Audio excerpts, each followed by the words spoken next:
Friends, welcome to Pallavi fashion. ನಾನೀಗ show ಮಾಡ್ತಾ ಇರೋದು ಬಂದು ಆಲಿಯಾ ಕಟ್ಟಲ್ಲಿ ವೀಕೆಂಡ್ ಆಫರಲ್ಲಿ ಏನಿತ್ತು. ಇದು ಸೈಜ್ ಬಂದು XXL ಸೈಜಲ್ಲಿ ಶೋ ಮಾಡ್ತಾ ಇರೋದು. Black combinations. ಇದು ಮಲ್ಟಿಪಲ್ಲು ಅಂಬ್ರೆಲಾ ಶೇಪಲ್ಲಿ ಬರುತ್ತೆ, ವಿತ್ ಟ್ಯಾಗಿಂಗ್ ಇರುತ್ತೆ. ಯಾವುದೇ ಎರಡು ಪಿಕ್ ಮಾಡಿದ್ರು ನಿಮಗೆ 1000 ಪ್ಲಸ್ ಶಿಪ್ಪಿಂಗಲ್ಲಿ ಇರುತ್ತೆ. ಕಲೆಕ್ಷನ್ಸ್ ಅಂತೂ ಪ್ರೀಮಿಯಂ ಕ್ವಾಲಿಟಿ ಆಗಿರುತ್ತೆ. ಕ್ವಾಲಿಟಿ ನೀವು ಸ್ಟ್ಯಾಂಡರ್ಡ್ ಸೈಜಲ್ಲಿ ಏನು ತೊಗೊಳ್ತೀರಾ ಅದೇ ಸೈಜಲ್ಲಿ ಬರುತ್ತೆ ಎಲ್ಲ.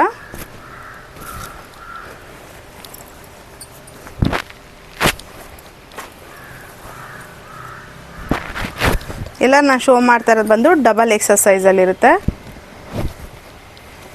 ಯಾವುದಾದ್ರೂ ಪಿಕ್ ಮಾಡಿ, ನಿಮ್ಗೆ ಯಾವ್ದು ಇಷ್ಟ ಆಗುತ್ತೆ ಕಲರು ಪ್ಯಾಟ್ರನ್ಸು ಯಾವುದಾದ್ರೂ ಪಿಕ್ ಮಾಡಿ. 2 ಕುರ್ತೀಸ್ ಬಂದು ನಿಮಗೆ 1000 ರೂಪೀಸಲ್ಲಿರುತ್ತೆ. ಪ್ರೀಮಿಯಂ ಕ್ವಾಲಿಟಿ ಆಗಿರುತ್ತೆ.